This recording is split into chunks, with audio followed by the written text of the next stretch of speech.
Sarap dito guys, ang lamig. Ang lamig ko habang pinagmamasdan mo yung ganda ng tanawin. Feel na feel mo yung hangin, ang lamig. Ayan o. Sarap.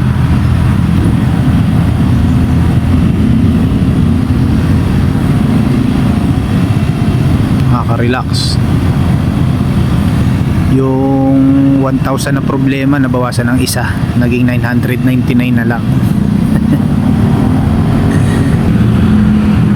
Ayan o. Napakaganda naman, walang masabi. Kahit araw-araw mo talagang puntahan, hindi ka magsisisi. Napakaganda naman, nakaka-relax talagang pagmasdan. Sabayan pa ng malamig na hangin. Uy, sarap. Malamig at sariwang hangin, napakasarap.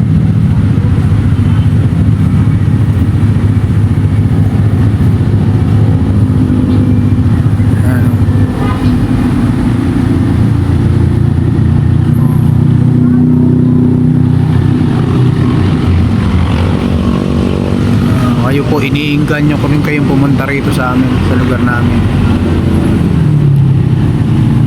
Napakaganda po ng mga tanawin.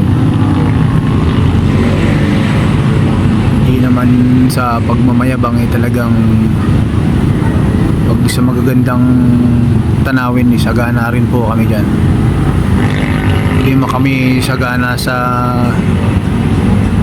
lahat ng bagay, pero sa magagandang tanawin po, nako, hindi kayo magsisisi.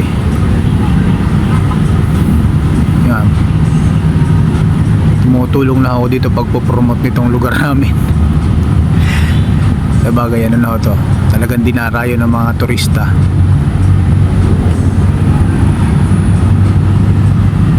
Kasi ubod naman talaga ng ganda.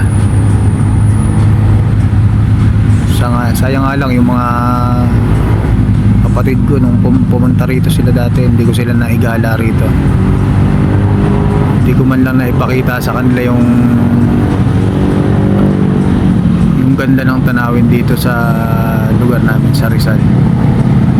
Yung po mga nandyan sa abroad, ayan, pagmasdan nyo po itong ganda ng Pilipinas, ang ganda ng ating bansa. Panoorin nyo po. Siguro pagka nakauwi kayo rito sa atin, pasyalan nyo rin para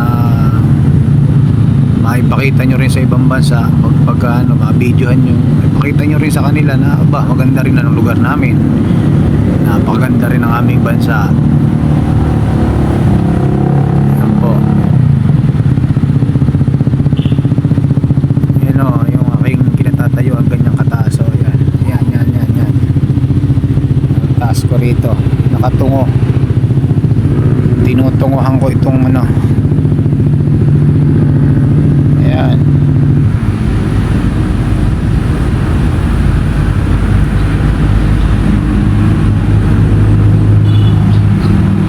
Halos araw-araw ko itong dinadaanan, araw-araw ko rin yata itong binibidyohan.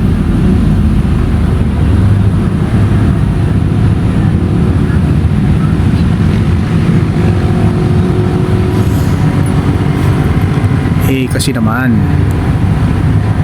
napakaganda nga kasi.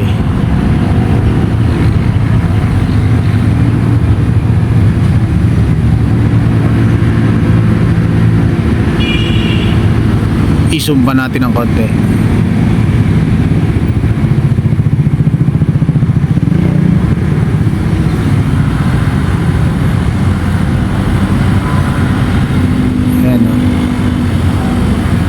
Alain mo yung alapaap, itinutunguhan mo lang, nakatungo ka lang sa alapaap.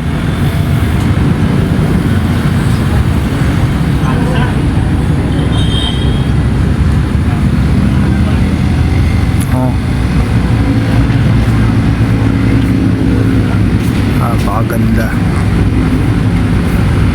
Wow. wow.